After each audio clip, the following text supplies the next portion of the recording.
मित्रांनो नमस्कार.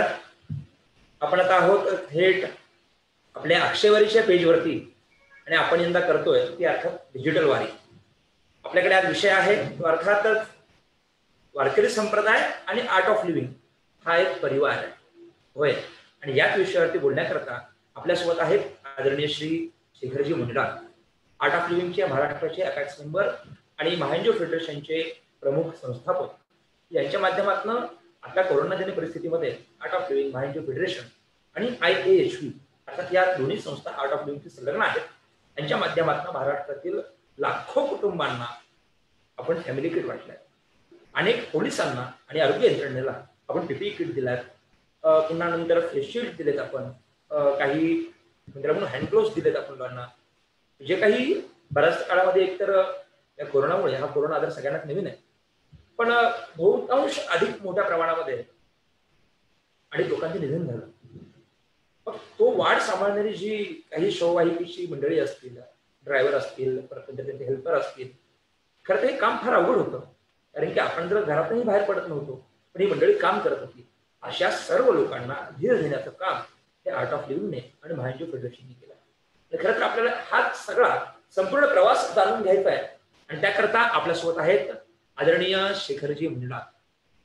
भाऊ नमस्कार. नमस्कार. नमस्कार. आपला आमच्या अक्षयवारी परिवाराच्या वतीने मनपूर्वक स्वागत करतो. खरं तर भाऊ आपल्याला आज आपण वेगळ्या विषयावरती बोलतोय. मला शेखरजींविषयी खरं परिचय करून द्यायला आवडेल, पण त्याच्या आधी मला तुम्हाला सगळ्यांना एक गोष्ट दाखवायची आहे. अर्थात तुम्हाला सगळ्यांना जास्त आवडेल आणि ती कुठली असेल तर निश्चित गुरुजी ज्यावेळी आजची जी खरी आजची बैठकीची आपल्या या लाईव्हची जी खरी संगत आहे ती असेल तर पांडुरंग या भजनावरती. आपण आधी हे थेट भजन ऐकूया. जय गुरुदेव. जय गुरुदेव. खूप सुंदर अक्षय महाराज आठवण आली. समजतो भाऊ हा व्हिडिओ प्ले करण्यामागे काही माझी मुख्य दोन कारणं होती. एक तर आपला प्रोग्राम ही आता लाईव्ह सुरू झालाय आणि मग त्याची सुरुवात ही रामकृष्ण भजनाने व्हावी आणि त्याच्यामध्ये हे गुरुदेवांनी यावं. म्हणजे अगदी या व्हिडिओमध्ये मला दोन्ही गोष्टी भेटल्या होत्या की रामकृष्ण भजनही सुरू आहे, गुरुजी पण आलेत, तेही भजन करतायत, समोरचा जनसमुदायही भजन करतोय आणि शेवटी विठ्ठल विठ्ठल भजनाने मला पुन्हा आपल्याकडे वळायचं होतं. कारण की आपला आजचा विषयच आहे की वारकरी संप्रदाय आणि आर्ट ऑफ लिव्हिंग हा एकच परिवार आहे. दिसताना जरी दोन अंग दिसत असतील तरी मला असं वाटतं की दोघांचंही कार्य कर्तृत्व एकच. कारण की वारकरी संप्रदाय जर मोठा भाऊ असेल तर जगात लहान भाऊ म्हणजे आर्ट ऑफ लिव्हिंग. खरं तर मला आपल्या सगळ्या प्रेक्षकांना एक गोष्ट सांगायची आहे की जे अर्थात आर्ट ऑफ लिव्हिंगचे प्रणेते श्री श्री रविशंकरजी, गुरुजींचे वडील अर्थात आई वडील दोघेही हे आचार्यांचे भक्त होते. अर्थात श्रीमद जगद्गुरु आदी शंकराचार्यांचे निस्सीम भक्त होते आणि त्यांच्यासारखा मुलगा आपल्याला प्राप्त व्हावा, त्यांच्यासारखं एक त्यांचा अंश आपल्या घरामध्ये यावा या अनुषंगाने त्या दोन्हीही माता पित्यांना प्रचंड उपासना, प्रचंड साधना केली आणि त्याचं सफल स्वरूप त्यांना जे नंतर पुत्ररत्न प्राप्त झालं त्याचंच नाव त्यांनी पूज्यपाद शंकराचार्यांना अनुसरून त्यांना पूज्य भाव मानून त्यांनी त्यांच्या शंकर हे नाव घेऊन गुरुजींना श्री श्री रविशंकर असं नाव दिलं. रवी अर्थात सूर्य, आचार्यांसारखा सूर्य आणि तो अर्थात या मुलामध्ये यावा, या बालकामध्ये यावा अशाच इच्छेने त्यांनी आपल्या मुलाला अर्थात पूजनीय गुरुजींना श्री श्री रविशंकर नाव ते प्रदान केलं. आणि आज तोच लहान बालक आज मोठा झालाय आणि संपूर्ण विश्वाला अज्ञानाच्या अंधकारातून दूर काढून ज्ञानाच्या सूर्याकडे नेतोय. अर्थातच तो रवी अर्थात रविशंकर. त्यांचा आपल्याला अर्थ सांगायला काही अडचण वाटणार नाही. खरं तर आणि त्यांना असं वाटत असेल की मी नेमका हा विषय घेतला कशाकडे, कारण की आर्ट ऑफ लिव्हिंग म्हणजे वारकरी संप्रदाय तर संबंध महाराष्ट्रावर आहेत, त्याविषयी दुमतच नाही. कामही फार मोठे आहे. कारण की आज महाराष्ट्रामध्ये जी समता, एकता, बंधुता, शांतता आणि प्रत्येक व्यक्तीला मिळणारं समाधान हे कशामुळे मिळत असेल त्याचं एकमेव कारण अर्थात गावागावामध्ये सुरू असणारी भजन, कीर्तन, प्रवचन ही एक ज्ञानाची विशुद्ध परंपरा आहे. आणि याच परंपरेमध्ये त्याच परंपरेसोबत एक दुसरा भाऊ आला आणि तोही हातात हात धरून चालू लागला. त्याचं नाव अर्थात आर्ट ऑफ लिव्हिंग, जीवन जगण्याची कला. गुरुजींना ज्यावेळी मागे आदरणीय भाऊंच्या माध्यमातून पहिल्यांदा मी गुरुजींना भेटलो होतो आणि गुरुजी पुढे मी ज्यावेळी मला बोलण्याची संधी मिळाली, गुरुजी पुढे खरं तर माझं भाग्य समजतो मी, गुरुजींच्या जवळ जाता आलं, त्यांना स्पर्श करता आलं, त्यांच्याशी बोलता आलं, त्यांनी माझ्या काही गोष्टी ऐकून घेतल्या. खरं तर हे सगळं क्रेडिट गोष्ट जातं भाऊंना, कारण की भाऊंच्या सहकार्यामुळे ते होऊन गेलं सगळं. पण त्यावेळी गुरुजी म्हटले होते की वारकरी संप्रदाय आणि विठ्ठल म्हटलं गुरुजींचं फार अभूतपूर्व नातं आहे आणि हे संपूर्ण नातं आपल्याला समजून घ्यायचं आहे आणि ते समजून घेण्याकरता आपल्यासोबत आहेत ते अर्थात शेखरजी मुदला. भाऊंकरता सांगायला मला आवडेल, मला पुढे काही स्लाइड दिसतीलच. मुळात आपण पाहू शकाल स्क्रीनवरती आर्ट ऑफ लिव्हिंगने आतापर्यंत इतकं मोठं काम केलं आहे की खरं या आम्हाला तोड नाहीये. महाराष्ट्रातलं अध्यात्माचं नाही तर संपूर्ण महाराष्ट्राचं आराध्य म्हणजे भगवान श्री पंढरीनाथ, त्याच्याकरता लागणारी उपासना. खरं तर या विषयाकडे मला पुन्हा जायचं आहे, पण जस्ट स्लाइड वरती आलं म्हणून आता सांगून गेलो मी. गुरुजी तुळशीहार अर्थातच आपण आता या फोटोमध्ये पाहू शकाल की गुरुजींची सावली होण्याचं भाग्य आजकडे शेखरजींना लाभतं. शेखर भाऊ अत्यंत विनम्र आहेत, ते अत्यंत मनमिळाऊपणे वागतात. खरं तर इतकं मोठं आभाळा एवढं व्यक्तिमत्व आहे, पण ते ज्यावेळी गुरुजींच्या सोबत असतात मला या फोटोवरनं त्यांचे आणि गुरुजींचे संबंध लक्षात येतील. आणि खऱ्या अर्थानं हे गुरु आणि शिष्याचं नातं फार अद्भुत आहे आणि ते भाऊ फार सुंदररित्या जपतायत आणि आम्हाला आनंद वाटतोय की आज हे सगळं आम्हाला समजून घ्यायचंय आणि त्याकरता भाऊ तुम्ही आमच्यासोबत आहात. फेसबुकवरती बऱ्यापैकी आता सगळीच मंडळी जॉईन झालेली आहेत आणि अनेकांचे अनेक प्रश्न आपण तेही पाहूयात, आपण तिकडे जाऊयात. पण भाऊ नेमकं मला या ठिकाणी ऐकायला आवडेल की आर्ट ऑफ लिव्हिंग आहे, आपण गेली 25 ते 30 वर्ष आर्ट ऑफ लिव्हिंग काम करताय, गुरुजींचा आपला संबंध पहिल्यांदा कधी आला हे आम्हाला ऐकायला आवडेल बरं का. जय गुरुदेव. माझा 2001 मध्ये पहिल्यांदा गुरुदेवांशी माझा संपर्क आला. थोडी ती बऱ्याच लोकांनी याच्यापैकी गुरु स्टोरी बघितली असेल, मी त्याच्यात माझं ते वर्णन केलेलं आहे. गुरु काय असतं आणि आपली भक्ती काय असते याची प्रचिती मला त्यावेळी बऱ्यापैकी आली. कारण की गुरु तुमचं परीक्षा घेत असतात. आपल्याला वाटतं का आपल्याला भेटत नाहीये, का भेटत नाहीये, पण ते परीक्षा घेतात. तर तसंच माझ्या बरोबर पण झालं होतं. काही कारणांमुळं बघा, अध्यात्माकडे माणूस यायची बरीच कारणं आहे. त्याच्यातलं एक कारण असं असतं की जर एखादा माणूस डिस्टर्ब झाला किंवा त्याला बिझनेसमध्ये लॉस आला किंवा थोडंसं डिप्रेशन मध्ये जायचं त्याचं ती वेळ आली तर तो जातो, किंवा एक अध्यात्म जाणून घ्यायचंय म्हणून एक जातो, किंवा आपल्यासारखी अक्षय महाराज व्यक्ती असते जी पूर्ण आयुष्यच आता पूर्ण वारकऱ्यांसाठी अध्यात्मासाठी द्यायचं असं ठरवलंय. असे अनेक प्रकारची लोक असतात. तर मी पहिल्या कॅटेगरी मधला आहे की जिथे मला बराच लॉस झाला आणि थोडंसं डिप्रेशन आलं, कारण की जेवढी कमाई होती सगळी एक ठिकाणी लागली होती. आणि त्यावेळी मला आमच्या एका आमचे मावशीचे मिस्टर आहेत, ते आर्ट ऑफ लिव्हिंग मध्ये होते. त्यांनी मला सांगितलं की तू कोर्स कर.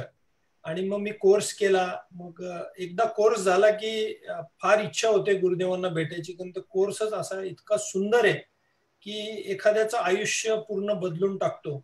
आपण वेगळ्या भ्रमात जगत असतो आणि आपल्याला रियालिटी जेव्हा समोर येते आणि कसं जगायला पाहिजे. बऱ्याच लोकांना असं वाटतं की याच्यात फक्त योगा, ध्यान आणि प्राणायाम असं आहे आणि सुदर्शन क्रिया तर मेन आहेच, परंतु याच्यात जीवन जगण्याची कला काय असते त्याचं बऱ्यापैकी डिस्कशन त्यामध्ये केलं जातं, पॉइंट सांगितले जातात. आणि त्या कोर्स नंतर माझं पण आयुष्य बदललं आणि मी ठरवलं की आता गुरुजींना आपल्याला भेटायचंय. तर मग ते पुण्यात मे मध्ये मी कोर्स केला. मग ते नोव्हेंबर मध्ये पुण्यात आले होते. पुण्यात आल्यावर मी नवीन होतो आर्ट ऑफ लिव्हिंग मध्ये, मला आयडिया नव्हती. म्हणून मी ठरवलं की नाही, मला भेटायचं तर आहेच गुरुजींना. आणि मी मग त्या तिथे जे ऑर्गनायझर आहे त्यांना भेटलो, बलविंदरजी. त्यांना सांगितलं मला असं असं भेटायचंय गुरुजींना. आता थोडंसं स्किल असतं प्रत्येकाचं. त्यांनी सांगितलं अच्छा मिलना है क्या आपको, तो आप सेवा करो. म्हटलं ठीक आहे, मैं करता हूँ सेवा फिर. तो मग त्यांनी मला सांगितलं की आता गुरुजींचा सत्संग म्हणजे तुम्हाला माहिती आहे की लाख लोक मिनिमम असतात त्याच्यात. तेव्हाही तसेच होती, म्हणजे 2001 ला तशीच परिस्थिती होती. आता तर लोक जास्त वाढलेत. त्यांनी सांगितलं की आप जाके सेवा करो. मग सेवा दिली, पेढे बांधायची. आणि म्हटलं ठीक आहे, काय प्रॉब्लेम नाही, आपल्याला प्रसाद म्हणून आपण बांधून येऊ. मग मी गेलो सकाळी तिथे 8 वाजता. त्यांनी सांगितलं आप जाके करो. तर बघतोय तर आम्ही 8-10 जण आणि 80,000 पेढे 80,000 पेढे आम्हाला बांधायला दिले. काका अलवाईंनी दिले होते पेढे, त्यांच्या इथंच बसलो.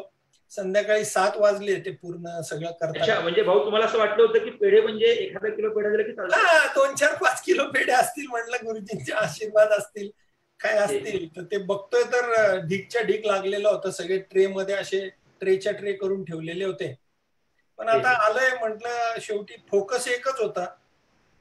मला त्या पेढ्यातून गुरुजी दिसत होते, त्यामुळं मी ते पेढे आम्ही 8-10 जणांनी बांधायला सुरुवात केली.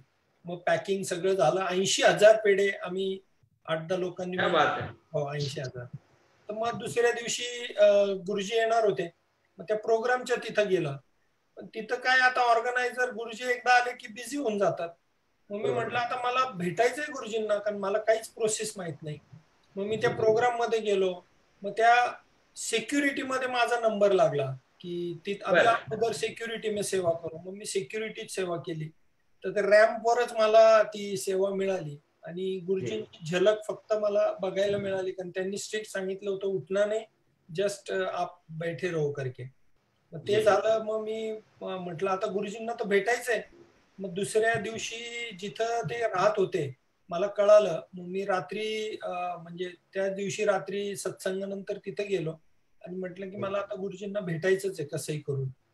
पण ते म्हटले हा ठीक आहे, रुको आप थोडासा. मग ते जेवण बिवण लिमिटेड लोकांचं होतं. 200 लोक इन्व्हायटेड होते तिथे जेवणासाठी त्या बंगल्यावर.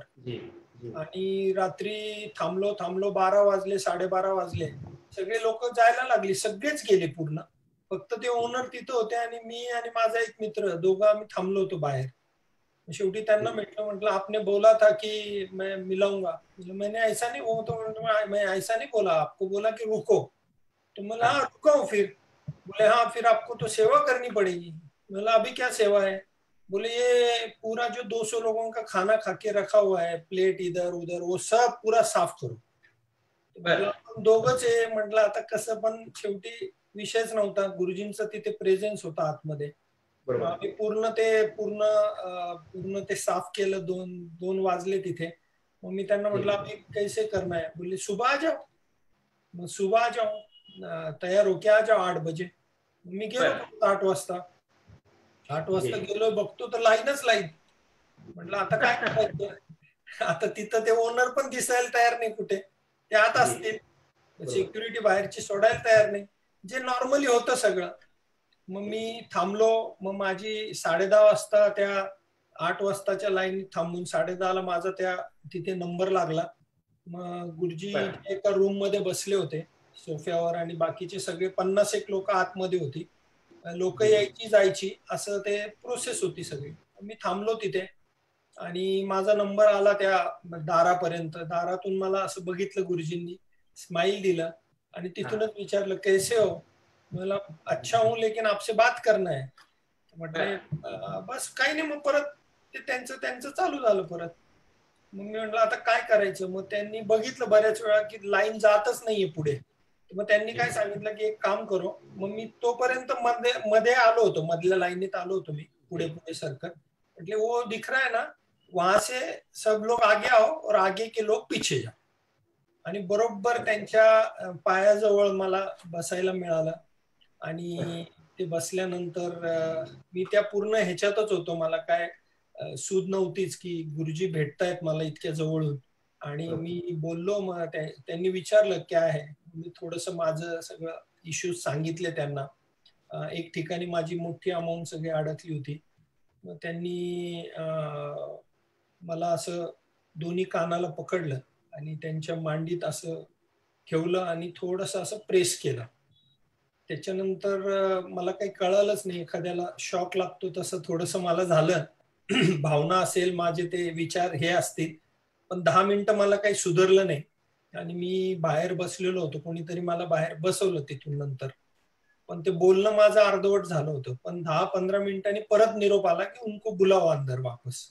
मग मी गेलो परत. मला म्हटले की अभी ऐसा है, आप काम वापस वही काम शुरू कर दो और पैसा छोड़ दो.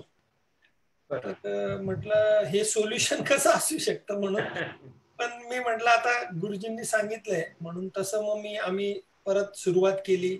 मग माझं पूर्ण व्यवस्थित सेटअप होत गेला. त्यापैकी काही पैसे पण आले, काही गेले, पण फार सुंदर पद्धतीने गेलं. आणि असं माझी ती पहिली भेट झाली होती. म्हणजे भाऊ मला असं वाटतं की गुरुजी परीक्षा घेत होते आणि आपण त्या परीक्षेत निश्चितच पार झाला संपूर्ण परीक्षा. आणि मग त्या परीक्षेनंतर ज्यावेळी जी लढाई तुम्हाला आता आली आहे, कारण की एक वेळ असा होता की तुम्हाला भेटायचं म्हटलं गुरुजी तुम्हाला असं वाटायचं सेवा करा. आधी तुम्ही सेवाच करताय म्हणा, पण सेवेचं स्वरूप थोडंसं वेगळं असेल. पण त्यावेळी अशी वेळ होती की गुरुजींना भेटता येत नव्हतं.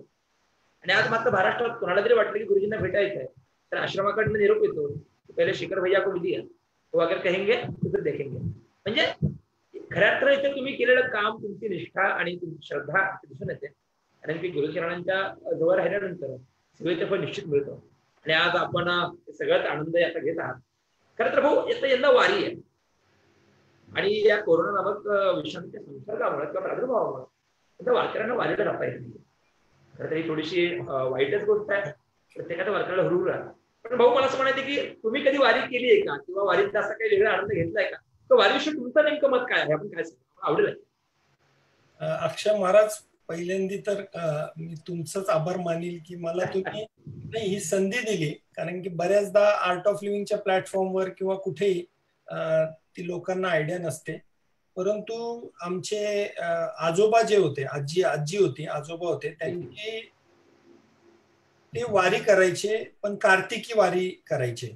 दरवर्षी ते पंढरपूरला जायचे.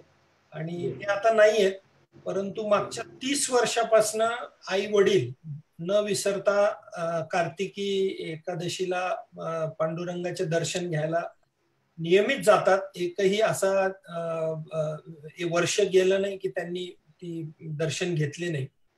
आणि दुसरं, काही बऱ्याच वर्षापूर्वी मला असं वाटतं की मी तेव्हा असेल 20 एक वर्षाचा असेल मी, म्हणजे साधारणतः 27-28 वर्षापूर्वी मी आई बरोबर पंढरीची वारी पायी केलेली आहे.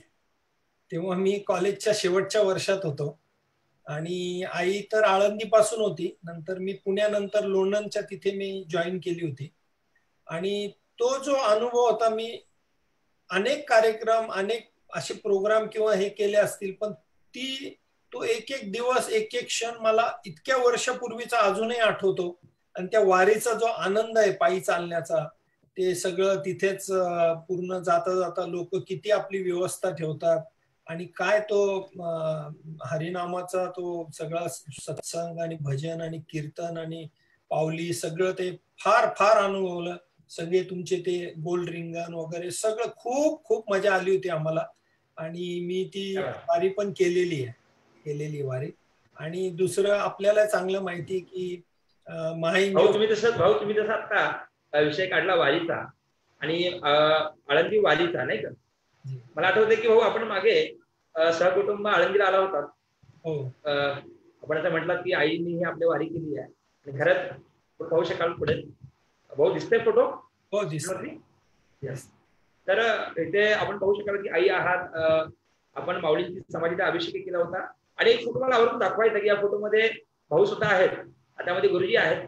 भाऊंची श्रद्धा अशी होती की आपण तर माऊलींच्या दर्शनाकरता चाललोय, पण आपण जगाच्या माऊलीचं दर्शन घेतोय, आपली गुरु माऊली सोबत असली पाहिजे. म्हणून भाऊ माऊलींचा अभिषेक करताना आळंदीला ही गुरुजींचा फोटो घेऊन आले होते. म्हणजे भाऊंच्याशी मनात एक भावना होती की मी गुरुजी आम्ही दोघं मिळून माऊलींचा अभिषेक करतो. खरंच ही एक आपण कल्पना करू शकत नाही, म्हणजे त्याच्यावर तुमचं प्रेम काय आहे ते दिसून येतं. जसं भाऊ तुम्ही जसं म्हटलात मागे, मला आपल्या सगळ्या मित्रांना सांगायला आवडेल मला की पंढरपूरची वारी अर्थात ही वारकऱ्यांकरता फार जिव्हाळ्याचा प्रश्न असतो. वारीमध्ये अनेक प्रकारचे प्रश्न उद्भवतात. जसं मागाशी म्हटलं की भाऊ आर्ट ऑफ लिव्हिंग मध्ये पूर्ण वेळ कार्यरत आहेत, महाराष्ट्राचे नंबर आहेत. त्यासोबतच भाऊंनी अलीकडच्या काळामध्ये साधारणतः एक आता 3 वर्ष होऊन गेली महा एनजीओ फेडरेशन नावाची सामाजिक संस्थाचं एक संघटन त्यांनी होतं. बघा आपण काय असतं, लहान लहान एनजीओ काम करतात, पण बऱ्याचदा फंडिंग होतं किंवा एखादी गोष्ट मोठी उपलब्ध कुणाला होते ती ज्यांचं एटीसी सर्टिफिकेट आहे किंवा मोठ्या संस्था आहेत त्यांचं नाव मोठं आहे, पण सामान्यतः लहान संस्थांना मात्र कुठेतरी दुर्लक्षित केलं जातं. अशा संस्थांकरता भाऊ काम करतायत. आणि त्या माध्यमातून मागील वर्षी भाऊ आमच्या भाजी फेडरेशनचे सहसंस्थापक आदरणीय विजयजी वरुडकर आणि आमची संपूर्ण कोर कमिटी, आमचं असं ठरलं होतं की आपण वारकऱ्यांची सेवा करूया का. आणि सगळ्यांचं एकमत झालं की होय 100% करायची. पण ती कशी करायची, तर वारीमध्ये आपण एक वारकरी सेवा रथ करूया. आणि मग यातनं तर संकल्पना सुचली आणि भाऊंनी लगेच होकार दिला. आणि मला सांगायला आवडेल की त्या वारकरी सेवा रथाच्या माध्यमातून अशी खूप चांगलं वारकऱ्यांना आपण सेवा देऊ शकलो. म्हणजे आपण पहा इथं खरं तर प्लॅस्टिक बंदी होती, वृक्षाला लागवड करणं गरजेचं होतं. असे अनेक नानाविध उपक्रम आपण मागील वर्षी याच्यात राबवले. वारकरी ज्यावेळी चालतो की नाही, साधारणतः एक सासवडच्या पुढे आला, जेजुरीच्या समोर आला की मात्र पायाला सवय नसते चालण्याची. आणि आपसूक कुठेतरी पायात चप्पल उरलेली नसते, कधी चप्पल तुटते, कधी पायानं फूट येतात. अशा वेळी चालताना फार त्रास होतो. हा त्रास लक्षात घेऊन भाऊंनी आणि आमच्या पूर्ण या कमिटीने आमची कोर कमिटी आहे, ठरलं की आपल्याला पुढे वारकऱ्यांची सेवा करायची. हा तर खरं माऊलींचा आस्वाद दिसतो आपल्याला. सोबत अक्षय म्हणून त्यांचा सेवक आहे आणि इथे महाराज फेडरेशनच्या सहसंस्थापक विजयजी वरुडकर, तिथे त्यांच्या पायामध्ये बूट घालतायत. आपण पाहू शकाल चालल्यानंतर पायांना वेदना किती होतात. आपल्याला फोटो दिसतो का सगळ्यांना? भाऊ दिसतोय ना फोटो? नाही नाही अक्षय मला फोटो नाही दिसत. बरं, म्हणजे चालताना बऱ्यापैकी लोकांना त्रास होतो किंवा चालताना पाय दुखतात. मग ह्या सगळ्या गोष्टी लक्षात घेऊन मागच्या वर्षी महाराज फेडरेशनने वारकरी सेवा रथ केली आणि खरंच त्याला इतका सुंदर रिस्पॉन्स मिळाला. महाराष्ट्रातले अनेक लोक, आणि शेखर भाऊ म्हटल्यानंतर मी असं सांगतो की तुम्ही महाराष्ट्रातल्या कुठल्याही कानाकोपऱ्यात जा आणि तुम्हाला अडचण येऊ दे, सामाजिक क्षेत्रामध्ये, राजकीय क्षेत्रामध्ये, आध्यात्मिक क्षेत्रामध्ये भाऊंचा परिचय नाही असं एकही क्षेत्र नाही. खरं तर भाऊंना त्यांच्याविषयी बोलायला आवडलं नाही. ठीक आहे, मी माझ्या मूळ विषयाकडे येतो. भाऊ, वारीचा विषय तुम्ही अनुभव सांगितला, पण आर्ट ऑफ लिव्हिंग वारकरी संप्रदायाकडे बघताना कसं वाटतं? अक्षय महाराज, बऱ्याच लोकांना माहिती नसेल, गुरुजींचं खूप ओढ आहे पांडुरंगाकडे आणि वारकरी संप्रदायाकडे आणि विठ्ठलाकडे खूप ओढ आहे. गुरुजींनी एक वारकरी संप्रदाय म्हणजे पांडुरंग म्हणजेच विठ्ठल, याची एक सुंदर कल्पना त्यांनी सांगितलेली आहे. मी जस्ट तुमच्या बरोबर शेअर करू इच्छितो, कदाचित तुम्ही पण कधी ऐकली नसेल. गुरुजी असं म्हणतात की वारकरी संप्रदाय आणि पांडुरंग आणि विठ्ठल म्हणजे काय, तर पांडू म्हणजे 5 तत्व, पृथ्वी, अग्नी, पाणी, हवा आणि आकाश. आणि हे 5 तत्व जग ह्या 5 तत्वांनी बनलेलं आहे. आणि या जगाच्या 5 तत्वांनी बनलेलं आहे, म्हणजेच ते स्टेज आपण समजूया.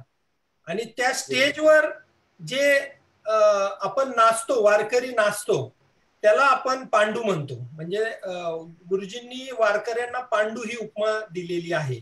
आणि जो स्थिर आहे, त्यांच्यामध्ये जो स्थिर आहे, जो हालू शकत नाही, पण तो फार वेगळ्या पद्धतीने त्यांच्या स्थिर आहे, तो म्हणजे विठ्ठल, जो स्थिर आहे त्यांच्यामध्ये. आणि वारकऱ्यांची म्हणजे पांडू आणि जो स्थिर आहे तो विठ्ठल, तो म्हणजे आत्मा.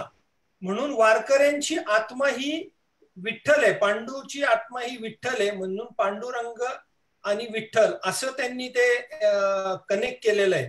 आणि ते फार सुंदर पद्धतीने त्यांनी केलेलं आहे. आणि त्यांना जे दिसलंय पंढरपूरमध्ये किंवा आपण वारी करतो, वारकरी संप्रदाय म्हणा, कारण की हा असा एकमेव संप्रदाय आहे की जिथे हे बघा, गुरुजी नेहमी सांगतात की डिवोशन एक वेगळं असतं, फॉलोअर्स वेगळे असतात, परंतु भक्त वेगळे असतात. बरोबर. भक्ताची जी भक्ती आहे ती फार कमी लोकांमध्ये दिसते, कारण भक्तीची व्याख्या ही फार मोठी आहे आणि फार वेगळी आहे. आणि मला असं वाटतं की वारकऱ्यांमध्ये भक्ती ही पूर्णपणे त्यांच्या कणाकणामध्ये भरलेली आहे. आणि ती भक्तीच आहे की जे आपण बघतो, लाखो वारकरी काही न प्लॅनिंग करता निघतात, पोचतात, दर्शन घेतात, परत येतात, कुठेही अडचण येत नाही. आणि हे सगळं मिरॅकल आहे. आणि हे गुरुजींना फार भावतं हे सगळं. आणि गुरुजींचं पण ओढ आहे वारकरी संप्रदायाकडं. आणि मी तुम्हाला एक किस्सा फक्त सांगू इच्छितो की गुरुजींनी हो, ते पंढरपूरची पण काहीतरी स्टोरी होती, मला ती ऐकायला आवडेल. माझं असं ऐकलं होतं मी. काय नेमका तो विषय? तर गुरुजी हे पंढरपूरची मी आधी स्टोरी सांगतो तुम्हाला की 2014 मध्ये आम्ही एक वारकरी सत्संग असं आम्ही पंढरपूरला ठेवलं होतं गुरुजींच्या सानिध्यामध्ये. आता कसं असतं की महाराष्ट्रातून अनेक प्रपोजल जातात की जसं तुम्ही सांगितलं की काही असेल तर ते अपेक्स, शेखर मुंदडा म्हणजे काय तर अपेक्स मेंबर असतात आमचे, ते अपेक्स कडे प्रपोजल जातं आणि ते वरती जातं की असं असं आहे. तर अनेक प्रपोजल असतात. तर त्या अनेक प्रपोजल मध्ये पंढरपूरचं पण एक प्रपोजल आम्ही पाठवलं होतं, सोलापूरचं होतं, कोल्हापूरचं, अशा अनेक पण त्याच्यात त्यांनी पंढरपूरचं पण प्रपोजल सिलेक्ट केलं आणि त्यांनी सांगितलं की नाही, हम पंढरपूर में वारकरी लोगों के लिए एक सत्संग का आयोजन करेंगे. आणि मग आम्ही ते सत्संगाचं आयोजन केलं आणि पंढरपूरमध्ये तेव्हा आमचा एकच टीचर होता, त्यांनी ते सगळं केलं, आम्ही सगळं उभं केलं आणि त्यांनी सांगितलं होतं बहुत सिंपल और सादगी पूर्ण होना चाहिए, उसमें बहुत झगमग कुछ नहीं चाहिए, एकदम सिंपल पाहिजे. म्हणून जस्ट मांडव टाकला होता आणि एक स्टेज होता आणि एक बॅकड्रॉप होता, इतकंच होतं. मग गुरुदेव आले पंढरपूरला. आल्यानंतर एकच दिवसाची व्हिजिट होती, म्हणजे सकाळी आले आणि दुपारी त्यांना जायचं होतं. मग सकाळी आले, आमच्या टीचरकडे थांबले, फ्रेश झालो आम्ही आणि ते म्हटले की पहिले हम मंदिर में जाएंगे. मग आम्ही मंदिरचं प्लॅन होतच, म्हणजे मंदिरात दर्शन तर त्यांना घ्यायचेच होते आणि सत्संग पण. आधी असं होतं की सत्संग करूया, मग मंदिरात जाऊन मग घरी येऊन मग नंतर निघूया. पण त्यांनी ते प्लॅन हे केला आणि मग आम्ही गेलो मंदिरामध्ये. मंदिरामध्ये गेल्यानंतर विठ्ठलाचे दर्शन घेतले. तिथल्या सर्व ट्रस्टींनी गुरुजींचा सत्कार केला, त्यांच्याबरोबर बोललेत ते सगळे. आणि तेव्हा मी जेव्हा बघितलं की एक संत विठ्ठलाशी संवाद साधतोय, असं मला ते जाणवलं त्यांच्या डोळ्यातून. 5-7 मिनिटं ते फक्त बघत होते आणि फार सुंदर ते दृश्य होतं, मी कधी विसरू शकत नाही, कारण मी त्यावेळी होतो आतमध्ये. आणि मग जेव्हा आम्ही बाहेर आलो तर गुरुजींना तो कॉन्वॉय वगैरे सगळं असतं, पोलिसांच्या गाड्या, मागे 2 गाड्या, कारण सगळं तो कॉन्वॉय एक सिस्टीम येते. तर आमची गाडी मागे होती आणि सगळ्या गाड्या पुढे होत्या. तर सगळ्या गाड्या अशा निघाल्या आणि त्यांनी मला सांगितलं की म्हणजे सरळ गेल्या आणि गुरुदेवांनी सांगितलं नाही, राईट में लेना अपना ही गाडी. मला काही कळालंच नाही की असं का म्हणतायत, पण शेवटी गुरुदेवांचे काहीतरी असतं, आम्हाला सगळ्यांना चांगली कल्पना आहे. म्हणून आमची एकट्याची गाडी फक्त राईटला घेतली आणि पोलिसाला सांगितलं की तुम्ही डायरेक्ट जा सत्संगाच्या ठिकाणी, आम्ही पोहोचतोय, तुम्ही मागे यायची गरज नाही. मग आम्ही गेलो, मंदिराच्या बॅक साईडला गेलो आणि त्या नदी पात्रात गाडी घ्यायला लावली मला आणि आम्ही गेलो थोडस गेल्यानंतर एक छोटस मंदिर होतं. त्या मंदिराच्या तिथं म्हटले की रुको, आणि मग आम्ही थांबलो गाडी घेऊन आणि आम्हाला सगळ्यांना सांगितलं आप कोई नहीं उतरेगा, आप ऐसे ही बैठे रहो, मैं आता हूं. एकटे उतरले, त्या मंदिरात गेले. मंदिरात जाऊन आम्हाला माहित पण नाही कुठलं मंदिर आहे ते, मागच्या बॅक साईडला होतं ते. मग त्या मंदिरात जाऊन आले आणि बसले. आम्ही सगळे स्तब्ध होतो की बाबा काय नेमकं, म्हणजे कारण हा रस्ता तर त्यांना माहिती आहे, आम्हालाच माहित नाही, आम्ही एवढ्या वेळ जाऊन आलो, तर हा रस्ता कुठून कसा कळाला त्यांना, काय काय माहिती पडलं, त्याच मंदिरात का थांबले. आम्हाला म्हटले चलो अभी सत्संग की तरफ, वारकरी लोक बैठे होंगे तो हम जाएंगे. आणि मग जाताना त्यांनी सांगितलं की ते जे 9 वर्षाचे होते तेव्हा त्यांची आई म्हणजे अम्मा त्यांना घेऊन आली होती पंढरपूरला. हो, आणि अम्मा त्या गर्दीत कदाचित गुरुजी हरून गेले होते आणि ते त्या मंदिराच्या तिथं बसले होते आणि ते मंदिर नामदेवाचं होतं. आणि गुरुजींनी सांगितली ती स्टोरी, आमच्या तर अंगावर सगळा काटा आला होता. म्हटलं 9 वर्षाचे असताना आणि हे सगळं असा तो प्रकार बघून आम्ही भारावून गेलो सगळे.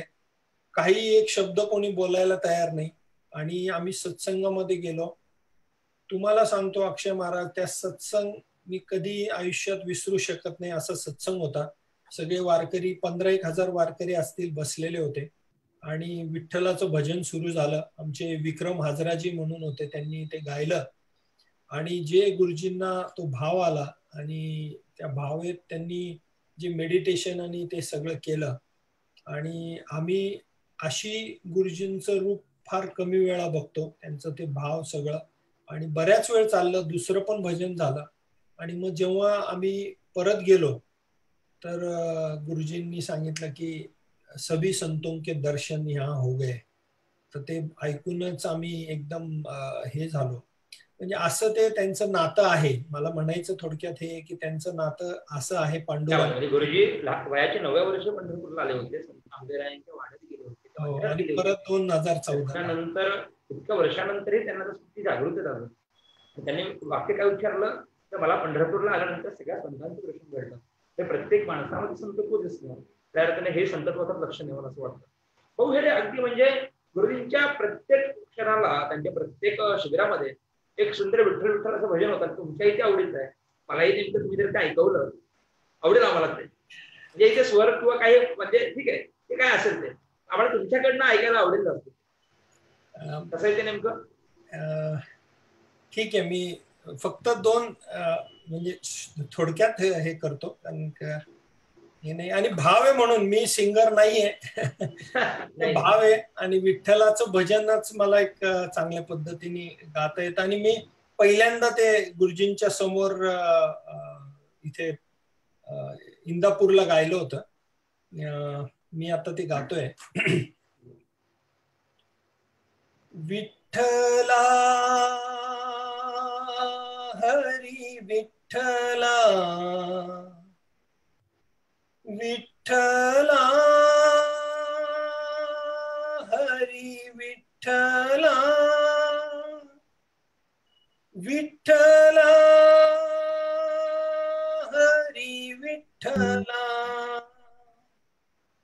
जय जय विठ्ठले हरी नारायण पांडुरंग विठ्ठले हरी नारायण पुरंदर विठ्ठले हरी नारायण हरी नारायण भजो नारायण भजो नारायण श्रीमन्नारायण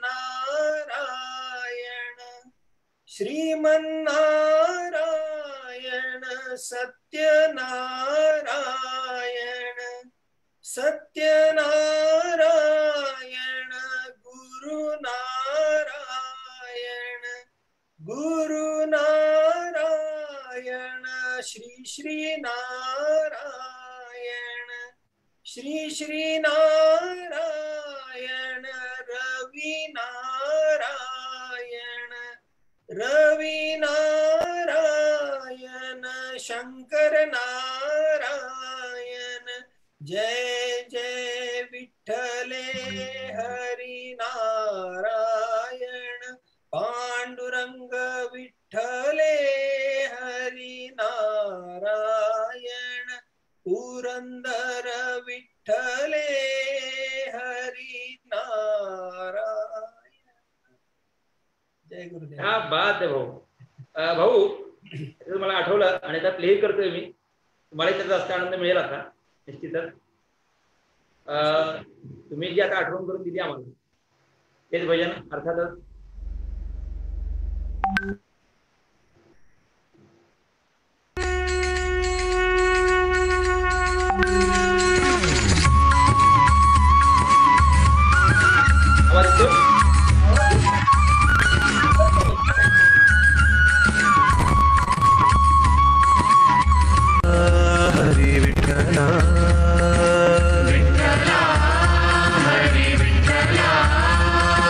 विठ्ठला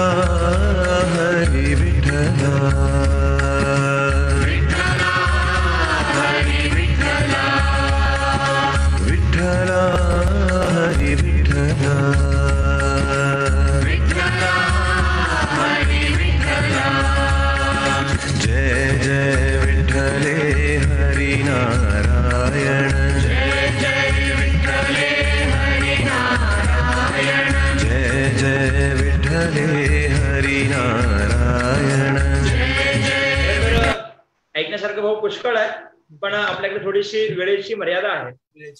भाऊ आतापर्यंत आर्ट ऑफ लिव्हिंगने अनेकदा आपली व्यक्तिभक्ती प्रत्येक कार्यक्रमात दाखवली आहे.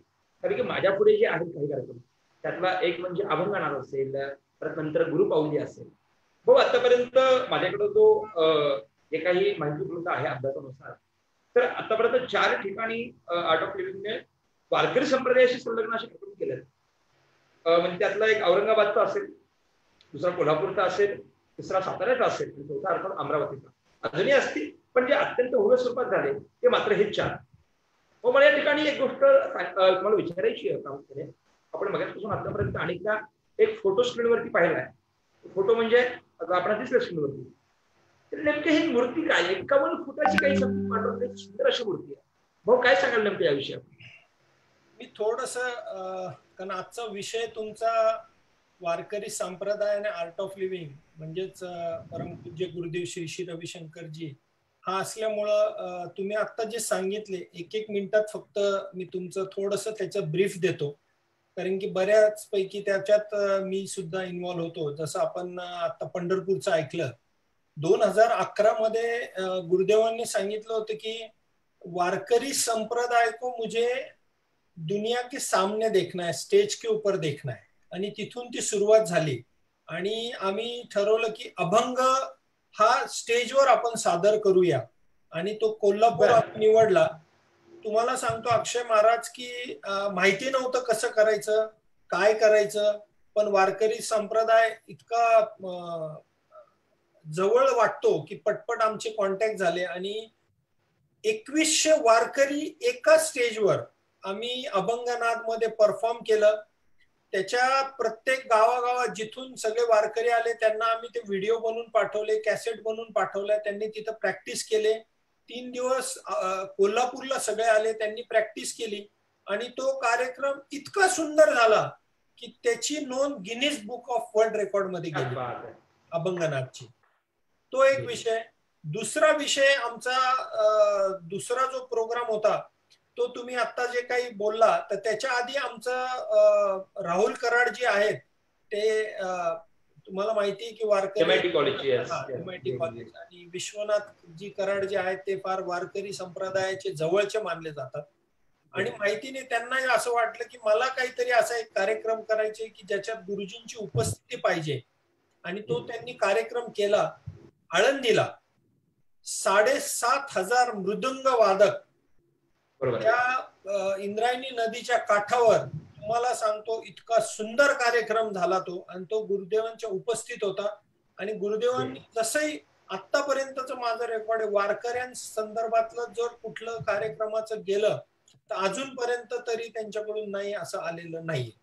आणि तुम्ही आता जो उल्लेख केला औरंगाबादचा, तिथे आमचा 2019ची गोष्ट आहे, फेब्रुवारीमध्ये तिथे कार्यक्रमाचं नावच विठ्ठला होतं आणि त्या कार्यक्रमाची थीम होती की दिंडी ही या एका स्टेजवर आपण करायची आणि त्याच्यासाठी 2650 वारकरी एका स्टेजवर या दिंडीचं सगळं कीर्तन अभंग.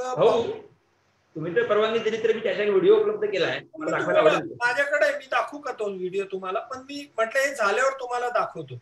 बरं, मग आपण शेवटी बघूया. म्हणजे सगळं कम्प्लीट करून म्हणतो दाखवू, म्हणजे मग लिंक तुटणार. तर तो कार्यक्रम अतिशय सुंदर झाला आणि आमच्या आर्ट ऑफ लिव्हिंगचे प्रबंधन महातोली जे आहेत औरंगाबादचे अपेक्स आणि बाकीचे टीम, त्यांनी ठरवलं की विठ्ठलाची मोठी एक मूर्ती बनवायची आणि तोच त्याचा बॅकड्रॉप. तुम्हाला सांगतो इतकं अवघड होतं, पण 51 फुटी विठ्ठलाची मूर्ती आता तुम्ही जी बघितली आहे ती 51 फुटी मूर्ती ही औरंगाबाद मध्ये बनली गेलेली आहे. आणि तुम्हाला दिसतंय खाली गुरुदेव बसलेले, तर ती ही 51 फुटी मूर्ती हाच त्या बॅकड्रॉप होता. तुम्ही बघितलं तर काहीच नाहीये बॅकड्रॉपला. आणि विठ्ठला कार्यक्रम होता. 2650 वारकरी एका स्टेजवर दिंडीचा कार्यक्रम त्यांनी तो केला तिथे. त्याच्यानंतर आम्ही खामगाव मध्ये गुरु पावली, म्हणजे तुम्हाला आपल्याला तर माहिती आहे पावलीचं महत्व काय. तिथे सुद्धा क्वांटिटी तुम्ही बघा, 7,500 वारकऱ्यांनी पावली सादर केली. त्यांना पण तसेच आम्ही मुख्य ते, पण तिथलं जे होतं ते 4 जिल्ह्यातून आम्ही ते केलेलं होतं. अमरावती, अकोला, बुलढाणा आणि वाशिम या 4 जिल्ह्यातून आम्ही ते जास्त फोकस केलं होतं, कारण की खूप मोठ्या प्रमाणावर असल्यामुळे. आणि तो सुद्धा कार्यक्रम अतिशय सुंदर झाला. आणि मला सांगायला आवडेल की ही जी मूर्ती आपण आता बघितली 51 फुटी, तर आता मूर्ती तर होती, मूर्ती असल्यामुळं मग आम्ही सगळे बँगलोरला गेलो, प्रभंजनजी वगैरे सगळे आम्ही आलो होतो. आणि त्यांनी आम्ही सगळ्यांनी विचारलं की आता ही कुठं आपण स्थानापन्न करायची, कुठं स्थापित करायची. तर आमचं जालन्याच्या जवळ वाटूर म्हणून गाव आहे, तिथे आमचं ज्ञान क्षेत्र आहे, म्हणजे त्याला आम्ही टेम्पल ऑफ नॉलेज म्हणतो. तिचे आर्ट ऑफ लिव्हिंगचे कोर्सेस आणि सत्संग चालतात. तर गुरुदेवांनी सांगितलं की आषाढी एकादशीच्या दिवशी ती मूर्ती तुम्ही इथं स्थापित करायची. आणि आषाढी एकादशीला 2019ला जून मध्ये आषाढी एकादशीच्या दिवशी ती मूर्ती तिथे स्थापित झाली आहे. मी एक 3 मिनिटाचा व्हिडिओ, जर तुम्ही मला परमिशन दिली तर मी याच्यावरून शेअर करतो. भाऊ नक्कीच नक्कीच, एकच मिनिट तुम्हाला मी भाऊ होस्ट करतो, म्हणजे तुम्हाला शेअर करते. शेअर अलाउ करेल तरी चालेल. बरं, ओके केलं भाऊ.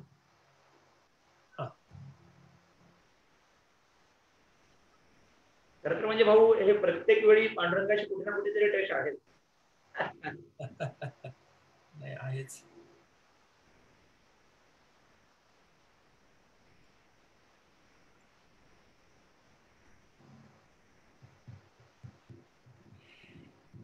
प्रत्येकाला उत्सुकता आहे व्हिडिओ पाहण्याची.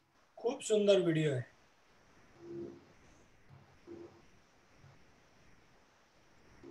Please share sound. येस. माझा विठ्ठल विठ्ठल विठ्ठला सदा संगतीचे काय सांगू.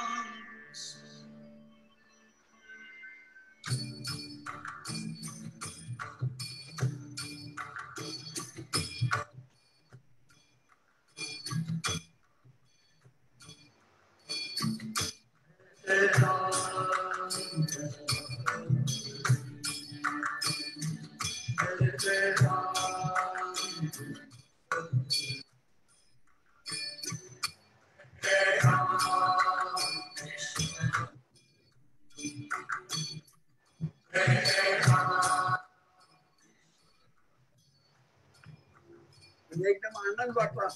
शब्दाचं त्याच्याशी बोलले एकदम असं वाटलं की काही जरी आपल्या मनामध्ये कपट असत तेव्हा अगदी निश्चित झाल्यासारखं झाला एकदम.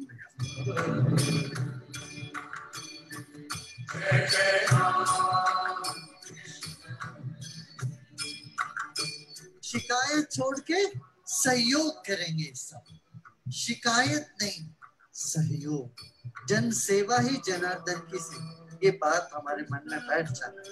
म्हणजे असं बघितलं नाही आम्ही कसं राहावं, कसं वागावं, म्हणजे कसं गावाचं सामुख्यार करावं, एकत्र कशी राहावं. देश के किसान बिल्कुल चिंता न करें, आपकी आंसू पोंछने के लिए हम खड़े हैं, आप चिंता न करो. ठीक है, यहाँ सब संकल्प लेंगे, चाहे कुछ भी हो जाए हम आत्महत्या नहीं करेंगे. 2 वर्षापासून गुरुजीच्या मार्गदर्शनाचे जे रवी शब्दाचे त्याच्या जे प्रकल्प चालतो, तर आजच्या स्थितीमध्ये ह्या स्थितीपेक्षा आम्हाला खूप मोठा फायदा दिसला. आता आमचं पाहून विशेष शेतकरी बी तर आता उत्साही झालेले. कशी जमीन करायची, कसं एकत्रीकरण करून राहायचं, हा संदेश दिला.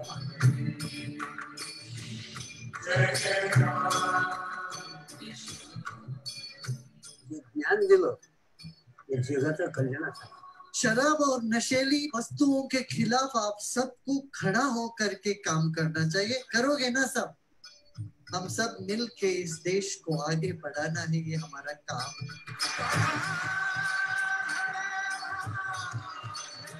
गाते रहो, चलते रहो, ईश्वर साथ है, इस बात को याद करते रहो.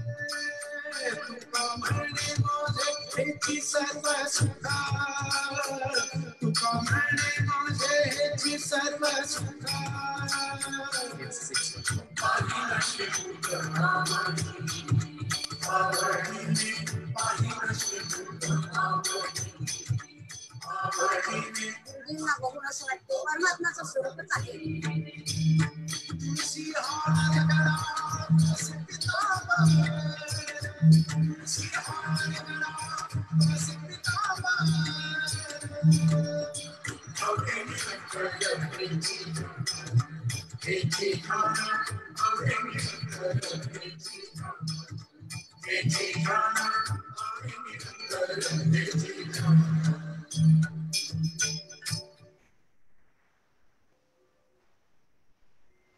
क्या बात है.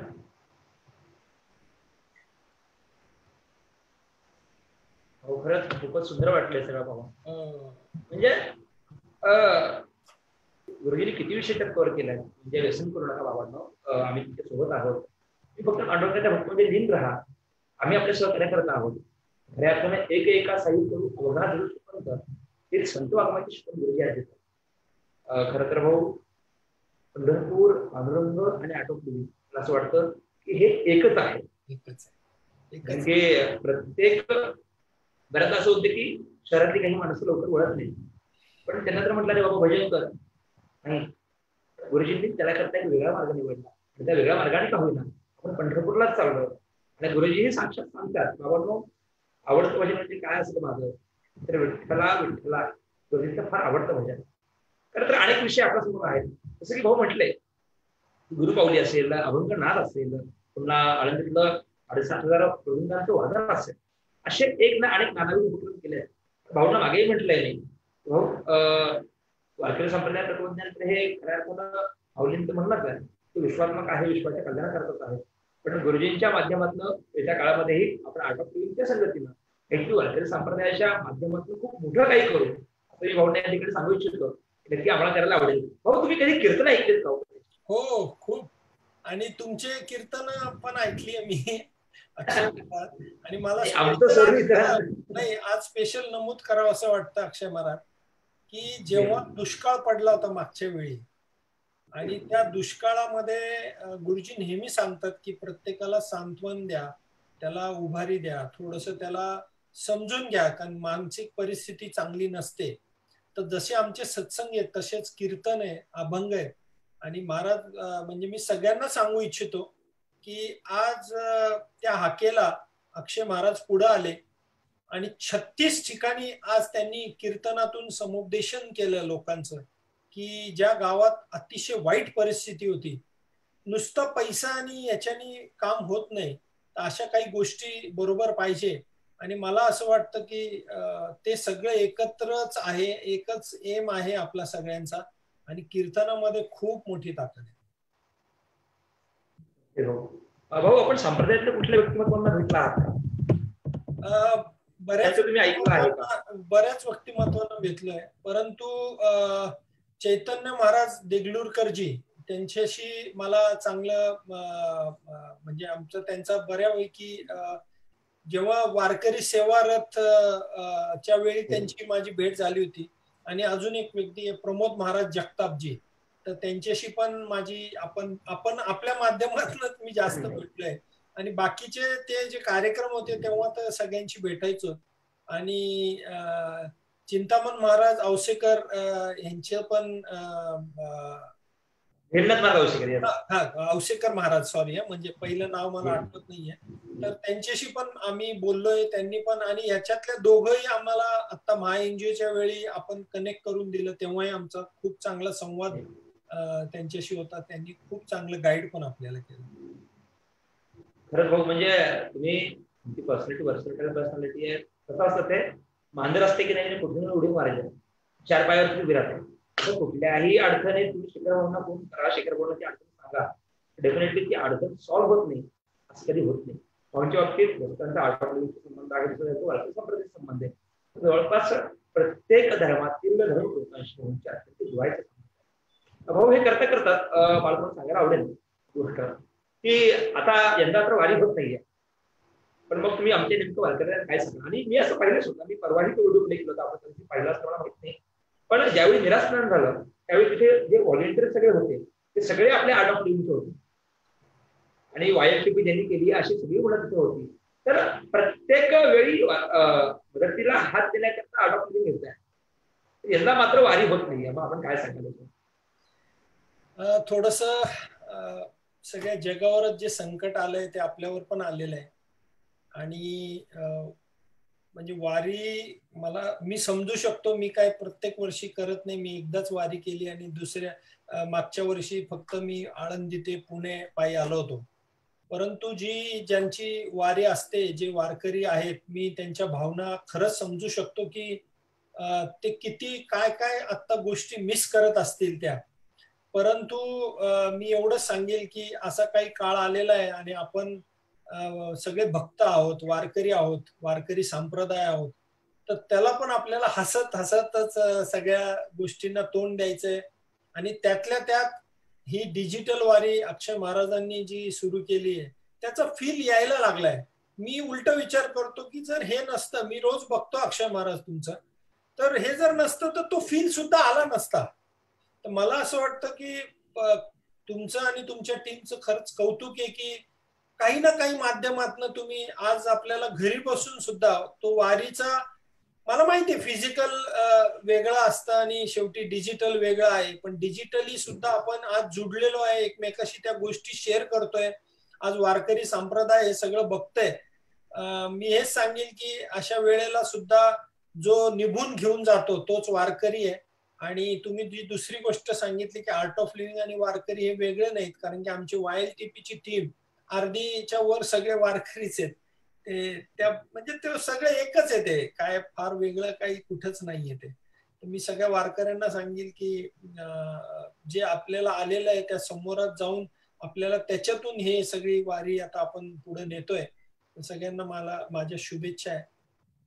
खरं तर भाऊ, आर्ट ऑफ लिव्हिंगचा आपण प्राण म्हणूया, हे अर्थात गुरुजींनी डेव्हलप केलेली त्यामुळे म्हणतात सोहम शब्दाचा मारा केला हे खऱ्या अर्थानं दर्शन क्रिया जर काही असेल तर मी समजतो की एक सोहम साधनेतला तो एक वेगळा मार्ग आहे. तर गुरुजींनी त्याच्यामध्ये काही मॉडिफिकेशन करून आपल्या पद्धतीने काही नवीन त्यांनी मांडलंय त्याच्यामध्ये. संतांनी जे मांडलं ते गुरुजी मांडतात. तर मग आपण काय सांगाल सगळ्यांना दर्शन क्रियेविषयी आणि सगळ्या गोष्टीविषयी? अर्थात ते बोलण्यात व्यक्त करू शकत नाही आपण, मला कल्पना व्यक्त तरी आपण काय सांगाल सगळ्यांनी? तरी मी सांगेल की ज्यांनी ती म्हणजे आपण वारकरी आहात, आध्यात्मिक आहात, ऑलरेडी आपण त्या सगळ्या लाईनीवर आहात, परंतु ज्यांनी त्याचा अनुभव घेतला नसेल, तो अनुभव घेणं हेच महत्वाचं आहे असं मला वाटतं. तो अनुभव सगळ्यांनी घ्या. आणि कुठंतरी अक्षय महाराजांनी सांगितलं हे सगळं वरचं कनेक्टेडच असतं सगळं. आणि जसं अक्षय महाराजांनी सांगितलंय की तिथेही त्या सोहमचा अर्थ आहे, इथेही तोच अर्थ आहे. त्याला वेगळ्या पद्धतीने सोप्या भाषेत तो आपल्यापर्यंत आणण्याचा गुरुदेवांनी प्रयत्न केलेला आहे आणि तो आज 156 देशांमध्ये तो प्रयत्न सफल झालेला आहे. भाऊला मी सांगू इच्छितो भाऊ, मला ते असं वाटतं की शेखरजी मुंजडा हे आता मी समजतो तुम्ही वारकरी आता आहात, तुम्ही वारी केली म्हणजे तुम्ही वारकरी झालाय. तर असं वाटतं की ज्याप्रमाणे आर्ट ऑफ लिव्हिंग आज किती देशांमध्ये म्हटलं आपण 156 देशांमध्ये 156 देशांमध्ये आहे. तर मला खात्री आहे भाऊंच्या माध्यमातून आणि गुरुजींच्या प्रयत्नाने वारकरी संप्रदायाच्या तत्वज्ञाने हे 156 देशांपर्यंत निश्चित जाईल. त्या मी समजतो की भारत सोडून इतर लोकांना विठ्ठल काय आहे किंवा आहे, आणि आपण असं आग्रही करू नये की महाराष्ट्रातल्या प्रत्येक माणसाला आळंदी माहिती असेल, पण म्हणजे माहिती असलं पाहिजे, 100% माहिती असलं पाहिजे. एखादा परप्रांताचा माणूस असेल तर त्याला कधी ते माहित नसेल. पण गुरुजींच्या माध्यमातून आज 156 देशांमध्ये विठ्ठल विठ्ठल हे भजन होत आहे. आणि ज्यांना पांडुरंग माहित नाहीये, ज्यांना भजन काय असते माहित नाहीये, पण तेही माणसं, तेही परदेशी माणसं, तेही लंडन US मधली माणसं सगळी आज गुरुजींनी सांगितल्यानंतर ती माणसं विठ्ठल विठ्ठल भजनात दंग होतात. खऱ्या अर्थाने समजतो की विश्वात्मक संप्रदाय होण्याकडे गुरुजींचं हे खऱ्या अर्थाने एक मोठं योगदान आहे. तर गुरुजी त्याकरता प्रयत्नशील आहेत. खरं तर हे 2 मार्ग असतील, पण मला असं वाटतं की 2 मार्ग शेवटी एकाच ठिकाणी येणार आहेत. आणि परमपूजनीय श्री गुरु श्री चैतन्यजी महाराज दिगुलकर आणि परमपूजनीय अण्णा अर्थात गुरुजी महाराज जगताप आणि अर्थात गुरुदेव या तिघांची माझ्यावर विशेष कृपा आहेत. कारण की त्यांच्या कृपेशिवाय होऊ शकत नाही. गुरुजींची माझी पहिली भेट बँगलोरला झाली. त्यावेळी मी चातुर्मासामध्ये होतो. मागच्याच वर्षी कदाचित असेल ती. चातुर्मासात अर्थात परंपरेचा नियम तर फार मोठा आहे, पण मी असं ठरवलं होतं की आपण पंढरपूर सोडून ते बाहेर जायचं नाही. काही अडचण आली तरी आपण जायचं नाही म्हणजे नाही. पण मग ज्यावेळी भाऊंचा म्हणाला की नाही, आपली पूर्ण कोर कमिटी महाराज फेडरेशनची असणं गरजेचं आहे. मित्रांनो, आपल्याला एखादं प्रामाणिकपणे आपल्याला डोनेशन द्यायचं, कोणाला मदत करायची, तर मात्र आपल्याकडे एखाद्या संस्थेचा पूर्ण आराखडा असणं गरजेचं असतं. आणि तो आराखडा तयार करण्याचं काम बाहेरची फेडरेशनने केलं. शेखर भाऊ, विजयजी वरुडकर, गणेशजी बाकले, राहुल पाटील, आसमा शेख, पुन्हा नंतर अमोल उंबरजे, आमचे हाके सर आहेत, राहुल पाटील आहेत, एखादा राहून जाईल, भाग्यश्री जी आहे त्यांच्या हा भाग्यश्री साठी आहे, नारायण म्हणजे वैभवजी आहेत. अशी म्हणजे आमची काय हा खेळ नव्हे इकडे आपले ज्येष्ठ सगळ्यात काका म्हणजे मुकुंद शिंदे काका. मला आठवत आहे आम्ही भंडे शेगावला होतो आणि ठरलं होतं की मागच्या वर्षी प्लॅस्टिकच्या पत्रावळ्या वापरायच्या नाहीयेत. तर मुकुंद शिंदे सर साधारणतः पुण्यावरून सातत्य निघाले होते. वारीची गर्दी आपण सगळ्यांना ज्ञात आहे. अशाही गर्दीतून साधारणतः रात्री 1:30 वाजता ते माझ्याकडे पोहोचले आणि रात्री 1:30 वाजता आपण प्रत्येक दिंडीला या काही रस्त्यावरती आसपास उपलब्ध होत्या, आपण काही बघून आणि मोजून काही दिलं नाहीये, पण ज्या खरंच आपल्याला लगेच तिथे उपलब्ध होत्या अशा प्रत्येक दिंड्यांना आपण नाही तरी म्हटलं तर 2,000 पत्रावळ्या दिल्या. ज्या महिला वारकरी दिंडीमध्ये स्वयंपाक करायच्या त्यांना आपण कसं प्रोत्साहन द्यायचं. तर भाऊ आणि आमची संपूर्ण टीम मित्र वारकरीमध्ये सहभागी होतो, पण सगळी मंडळी रोज जाऊन करायची. कधी फळ आणून द्यायची, कधी ऍपल्स आणून द्यायची, कधी काजू बदाम असतील. बऱ्याचदा लोकांची गुडघे दुखायचे. काही डॉक्टर्स मला आठवते त्या डॉक्टरांचं पूर्ण नाव, त्या पुण्याचा मॅडम आहे, त्यांनी कॅन्डिडेट बी नावाची ग्रुप त्यांनी पाठवली होती. साधारणतः ती क्वांटिटी 500 आसपास. मॅडमने मी परवा मेसेज केला की आज पूर्ण वर्ष होत आहे मॅडम, आम्हाला तुम्ही ट्यूब्स पाठवले होते, औषधं पाठवली होती. त्याही लोकांच्या डोळ्यामध्ये आता अश्रू होते, कारण की आम्ही यंदा या सेवेला बघतो. पण काही हरकत नाही, आपण यंदा थांबलो याचा अर्थ आपण काय थांबलो असं होत नाही. आमचं प्रिप्लॅन होतं, मागे 6 महिने तयारी करत होतो की आम्हाला यंदा वारीमध्ये खूप काही चांगलं करायचं आहे. पण दुर्दैवानं हा कोरोना आला आणि काय सांगावं आता बरं, ते आमचं सगळीच सेवा थांबली. पण नाही, आता आपण एक पाऊल थांबलोय की नाही, तर आपण बघा वाहन चालतो की नाही, काय करतो, 4 पावलं चालतो, पुन्हा 2 पावलं मागे येतो आणि पुन्हा झेप घेतो. तसं यंदा आपली वारी थांबली असेल, पायी वारी थांबली असेल, तर आपण निराश न होता. मी अर्थात आर्ट ऑफ लिव्हिंगलाही सांगेन, आमच्या बाहेरच्या फेडरेशनलाही सांगेन, IAST ला पण सांगेन, आमची सोशल रिस्पॉन्सिबिलिटी आहे. आणि जवळपास या सगळ्यात 1,500 NGO सगळ्यांना मी आवडून एक नाव राहून गेलं बरं का, ज्योत्नाताई, आमच्या ज्योत्ना वरुडकर. मला पण त्याच्या ऑफिसला येऊ द्यायचे नाही. म्हणजे ही सगळी मंडळी आहेत. आपण आता सध्या थांबलो याचा अर्थ आपल्याला पुन्हा मोठी झेप घ्यायची आहे आणि ही झेप सेवेची असेल. जसं आपण आता कोरोनामध्ये सहकार्य केलं, पुन्हा आता कुठे कोकणपट्टीवरती काही आघात झाले, असं म्हणजे अडचणी येत असतात, आपण त्याला सामोरं जायचंय आणि जर सामोरं जाण्याकरिता आर्ट ऑफ लिव्हिंग क्षणाक्षणाला प्रेरणा देतो. आणि खऱ्या अर्थानं भाऊंच्या माध्यमातून आम्ही गुरुजींच्या जवळ अतिशय काही क्षणात पोहोचू शकतो. माझा स्वतःचा वैयक्तिक अनुभव आहे. ज्यावेळी बँगलोरला गेलो होतो तो संपूर्ण आश्रम पाहिला. बापरे, गोशाळा. आपण तर समजतो की गायी अर्थात 33 कोटी देवता त्याच्यामध्ये त्यांच्यामध्ये त्यांचं वास्तव्य आहे, ते राहतात तिथे. पण ज्यावेळी मी बँगलोरला गेलो त्या आश्रमामध्ये पाहिलं मी कित्येक हजार गायी तिथे, प्रत्येक प्रकारचा गोश मला ते बघायला मिळेल. आणि हे पाहताना आम्ही भाऊंना म्हणतो की भाऊ आपण आलोय खरं, तिथे तर सगळे फॉरेनर दिसत आहेत, आपण कधी गुरुजींपर्यंत पोहोचायचं हे जरा मला जरा त्या शक्यता कमीच वाटते मला. आणि हे जमेल असं मला वाटत नाही, कारण की परदेशातून आलेली कित्येक माणसं कदाचित त्यावेळी श्रावणातला गोकुळाष्टमीचा काहीतरी उत्सव असेल, आपण त्या दरम्यान गेलो होतो चांगलं, बरोबर ना भाऊ? आणि मग त्याच्याकरता खूप मोठा उत्सव आणि गर्दी फार होती. पण आता प्रश्न पडला की आपण भेटायचं कसं गुरुजी? भाऊ म्हटलंय मला काही काळजी करू नका, गुरुजींनी आपल्याकरता स्पेशल वेळ दिला. तर मला आठवत आहे जवळपास अर्धा एक तासून अधिक गुरुजींनी वेळ दिला. आणि जसं आता आपण बोलतोय की नाही, भावाने आम्ही जसं बोलतोय तसं गुरुजींशी आम्ही बोललो. खऱ्या अर्थाने हे भाग्य समजतो की अशी मोठी माणसं आपल्याला मिळत आहेत. मागे गुरुजींनी एक कार्यक्रम केला होता, इंडिया मिसिंग डॉटर दिल्लीला झाला होता आणि वारकरी संप्रदायातली अनेक दिग्गज मंडळी त्यात सहभागी झाली होती, याची नोंद माझ्याकडे आहे. म्हणजे प्रत्यक्ष राम मंदिर सारखा इतका ज्वलंत मुद्दा की याला हात लावावा की न लावावा. पण अशा परिस्थिती गुरुजी सांगतात काळजी करू नका, काही छान होईल, ठीक होईल. इतक्या वर्षांचा तो मुद्दा सुरू होता, पण गुरुजींनी आपल्या काही विशेष कौशल्याला काही क्षणामध्ये ते वादही मिटवलं. म्हणजे असे नानाविध रूप गुरुजींच्या मी जवळ पाहिलं आणि मी भाग्यवान समजतो की गुरुजींचं माझे नितांत प्रेम आहे. भाऊ आहेत, आमची पूर्ण टीम आहेत, विजयजी वरुडकर. मला खरं त्यांच्या इथे आवडून उल्लेख करावा लागेल. त्याचं कारण सांगतो असं की भाऊंना जसं मी आज कीर्तन करतो, मी प्रवचन करतो, तसं राजकीय काळामध्ये एक राजकीय विश्लेषक आणि त्याच्यावरती जो अभ्यास, त्याच्यावरती जी भाषणे लिहिण्याची असतं की नाही, भाऊ आता करत नाही बरं का, मी पूर्वी मी करत होतो आणि विजय भाऊंसोबत आम्ही ते सगळं काम पुण्यामध्ये आमची टीम करत होती. मला भाऊ म्हटले की अक्षय महाराज आपल्याला एका व्यक्तिमत्वाला भेटायला जायचं. म्हटलं कोण? आणि शेखरजी मुलगा. मला आठवते की एका बिल्डिंगच्या कुठल्यातरी प्रोग्राममध्ये आपण पहिला भेटलो होतो. तिथपासून ते आजपर्यंतचा भाऊंचा माझा सगळा प्रवास आम्ही एकत्र पाहतोय. आम्ही एका कुटुंबातले आहोत आणि याचा सगळ्यात मुख्य जोडणार दुवा म्हणजे काय असेल तो वारकरी संप्रदाय आणि गुरुजी.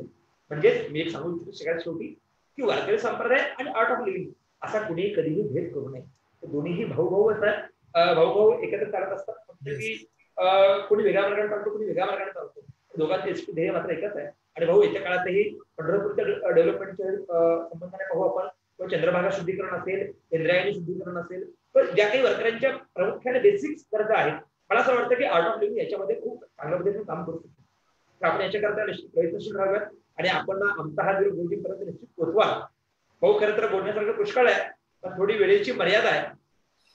पण मला आठवतंय की आपण खूप चांगलं काम करताय आणि आपल्या माध्यमातून आम्ही गुरुजींपर्यंत पोहोचतोय, हा आमच्याकरता एक मोठा आनंद आहे.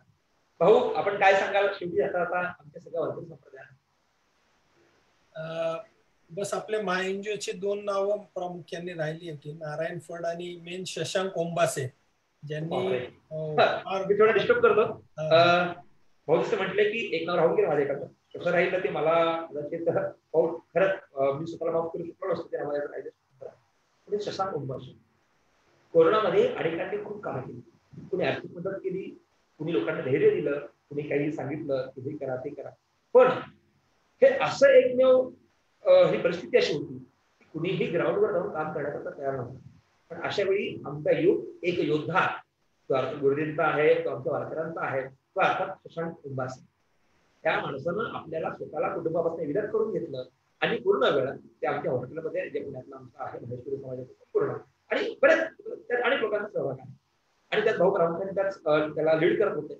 तर शशांकजींनी आपल्या कुटुंबापासून आपली पत्नी, आपली मुलगी यांना बाहेर पाठवून दिलं, आई वडिलांना घरी राहायला सांगितलं, स्वतः मात्र सगळ्यांना सोडून आमच्या हॉस्पिटलमध्ये येऊन राहिले.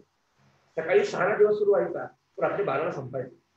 म्हणजे ज्या ज्या ठिकाणी कोरोनाजन्य परिस्थिती होती त्या ठिकाणी जिथे प्रशासनाने जाण्यासाठी घाबरत होतं, अशा ठिकाणी आमची शशांकजी स्वतः जायचे. का बरं? त्यांना कल्पना होती की आज वारकऱ्यांना खऱ्या अर्थाने याची गरज आहे, आज आमच्या गरजू लोकांना याची गरज आहे. पुण्यामध्ये मला सांगायला खरंच आनंद वाटतो आणि अभिमानी वाटतो की जवळपास 500हून अधिक वारकरी कुटुंबांना आपण मदत पोहोचवली.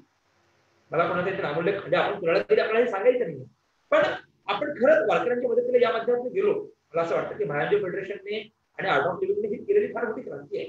आर्ट ऑफ लिव्हिंगचा एक पार्ट IISU आणि जवळपास 2.5 कोटींचे मेडिकल इक्विपमेंट्स नायडू हॉस्पिटलला दिले आहेत. अजूनही मोठं काम सुरू आहे. काल गुगल आणि IISU आर्ट ऑफ लिव्हिंग यांच्या माध्यमातून काय दिलं भाऊ? खूप मोठं काम केलं आहे. खूप मोठं काम तर केलं, पण PPE किट्स दिल्या, फेसशील्ड दिल्या. तर असं एक ना अनेक असे खूप काम चाललंय. मला असं वाटतं हे सगळ्यांच्या तुमच्या आशीर्वादाने चाललं आणि हे कधी होऊ शकलं त्यावेळी एक सहाय्य करून अवघा धरून चांगला मार्ग पकडताना आज हे दोन्ही भाऊ एकमेकांच्या हातात हात घालून चालले. आता मला आनंद वाटतो आणि कायमस्वरूपी हे असंच मात्र कायम टिकेल राहील याकरता आम्ही प्रयत्नशील आहोत. गुरुजींचे आशीर्वाद आहेत, परमपूज्य शिवगुरुश्री महाराजांचे, अर्थात गुरुश्री नाना. मागच्या वेळी आमच्या वाईट वर्गाचे 2 फोटो होते, एक वैकुंठाचे गुरुश्री वृंदावन देवकर अर्थात नाना आणि परमपूज्य गुरुदेव, या दोघांच्या प्रेरणेने आम्ही काम करतोय आणि ही ग्राम उत्तरोत्तर वाढत जाईल अशी मी ठिकाणी पांडवला प्रार्थना करतो आणि माऊली निश्चित याला यश देतील, नाही का भाऊ? आणि शेवटी मला तुम्हाला फक्त एक व्हिडिओ दाखवायचा आहे आणि तो आपण पाहून थांबूयात कारण की वेळही झाली आहे. तो व्हिडिओ आहे अर्थात आपल्याशी थेट गुरुजी बोलत आहेत औरंगाबादच्या कार्यक्रमात. भाऊ रोजच खरं लाईव्ह सुरू असतं आणि आज मला बऱ्याचशा तांत्रिक अडचणी आल्या, पण काही अडचण नाही. आपण गैरसोयीला सोयी बोलतो, त्याच्यात ना वारकरी आहे असं आम्ही कायम सांगत असतो. आणि आपण आता थेट जाणार आहोत गुरुजींच्याच त्या औरंगाबादच्या प्रोग्राममध्ये. गुरु विठ्ठल